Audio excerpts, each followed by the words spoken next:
Friends, welcome back to our channel cook with Stuthi. അപ്പോൾ നമുക്ക് ഒരു അടിപൊളി വെറൈറ്റി മൊജിറ്റോ തയ്യാറാക്കാം. അപ്പോൾ എല്ലാവരും വീഡിയോ ഒന്ന് കാണുക. വീഡിയോ ഇഷ്ടമായിട്ടുണ്ടെങ്കിൽ ഒന്ന് ലൈക്ക് ചെയ്യുക, ഷെയർ ചെയ്യുക, കമൻറ്റ് ചെയ്യുക. അപ്പോൾ നമുക്ക് വേഗം തന്നെ റെസിപ്പിയിലേക്ക് പോകാം.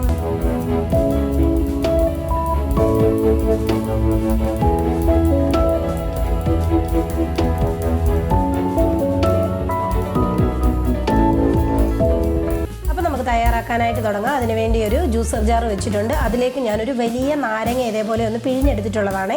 അത് ഞാൻ ഇതിലേക്കൊന്ന് ചേർത്ത് കൊടുക്കുക. ചേർത്ത് കൊടുത്തതിന് ശേഷം ആവശ്യത്തിനുള്ള പഞ്ചസാര നമുക്കിതിലേക്കൊന്ന് ചേർത്ത് കൊടുക്കാം.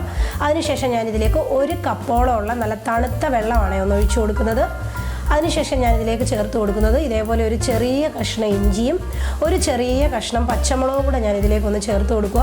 അതിനുശേഷം നമ്മളുടെ മെയിൻ ഇൻഗ്രീഡിയൻ്റ് ആയ ബീട്രൂട്ടാണ് ഞാനിതിലേക്ക് ചേർത്ത് കൊടുക്കുന്നത്. ഇത്രയും ബീട്രൂട്ടാണ് ഞാനിതിലേക്ക് എടുത്തിരിക്കുന്നത്. അത് നമുക്കിതിലേക്കൊന്ന് ചേർത്ത് കൊടുക്കാം. ചേർത്ത് കൊടുത്തതിന് ശേഷം ഇതെല്ലാം കൂടെ നല്ല രീതിയിൽ നമുക്കൊന്ന് അടിച്ചെടുത്തിട്ട് കൊണ്ടുവരാം. അപ്പോൾ ഇവിടെ ഞാൻ അടിച്ചെടുത്തിട്ട് കൊണ്ടുവന്നിട്ടുണ്ട്. ഇനി ഒരു ബൗൾ വെച്ചു. ബൗളിലേക്ക് ഒരു അരിപ്പയും വെച്ച് നമുക്കിത് ഇതിൽ കൂടെ നല്ല രീതിയിലൊന്ന് അരിച്ച് ഒഴിച്ചു കൊടുക്കാം. ഒഴിച്ചു കൊടുത്തതിന് ശേഷം ഇപ്പം ഞാനിവിടെ ഒന്ന് ഒഴിച്ചു കൊടുത്തിട്ടുണ്ട്. അതിലേക്ക് ഞാൻ വീണ്ടും 1 കപ്പ് നല്ല തണുത്ത വെള്ളവും കൂടെ ഞാനൊന്ന് ഒഴിച്ചു കൊടുക്കുക.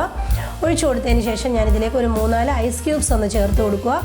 കൂടെ തന്നെ ഞാനിതിലേക്ക് കുറച്ച് ഉപ്പ്, 1 പിഞ്ച് ഉപ്പും കൂടെ ഞാനൊന്ന് ഇട്ട് കൊടുക്കും. ഉപ്പ് ചേർത്ത് കൊടുത്തതിന് ശേഷം വീണ്ടും നല്ല രീതിയിൽ എല്ലാം കൂടെ ഒന്ന് മിക്സ് ചെയ്തെടുത്താൽ നമ്മുടെ അടിപൊളി ടേസ്റ്റി ആയിട്ടുള്ള ഒരു വെറൈറ്റി ഡ്രിങ്ക് ഇവിടെ തയ്യാറായി. ഇനി നമുക്ക് സെർവ് ചെയ്യുന്നത് എങ്ങനെയാണെന്ന് നോക്കാം. അതിനുവേണ്ടി ഞാനൊരു 2 സെർവിങ് ഗ്ലാസ് വെച്ചു. അതിലേക്ക് ആദ്യമേ തന്നെ 2 ഐസ് ക്യൂബ്സ് ഒന്ന് ഇട്ട് കൊടുക്കുക. അതിൻ്റെ കൂടെ തന്നെ ഞാൻ കുതിർത്ത് വെച്ചിരുന്ന നമ്മുടെ സബ്ജ സീഡ്സ് ഇല്ലേ, അതും കൂടെ ഞാൻ ഇതേപോലെ ഒരു 2 തവി വീതം ഒന്ന് ഇട്ട് കൊടുക്കുക. ഇട്ട് കൊടുത്തതിന് ശേഷം നമ്മൾ തയ്യാറാക്കി വെച്ചിരിക്കുന്ന ജ്യൂസ് നമുക്കിതിലേക്ക് ഒഴിച്ചു കൊടുക്കാം. ഇപ്പോൾ കണ്ടോ, 2 ഗ്ലാസ്സിലേക്ക് ഞാനൊന്ന് സെർവ് ചെയ്തിട്ടുണ്ട്. ഇതൊരു അടിപൊളി റിഫ്രഷിങ് ഡ്രിങ്കാണ്. ചെറിയൊരു എരിവും മധുരവും ആ ഒരു തണുപ്പും എല്ലാം കൂടി ഈ ഒരു ചൂട് സമയത്ത് കുടിക്കാൻ പറ്റിയ ഒരു അടിപൊളി മൊജിറ്റോയാണ്. എല്ലാവരും തയ്യാറാക്കി നോക്കുക, ഫീഡ്ബാക്ക് തരിക. ഒരു പുതുപുത്തൻ റെസിപ്പിയിലൂടെ കാണുന്നിടം വരെ ബൈ ബൈ, ടേക്ക് കെയർ.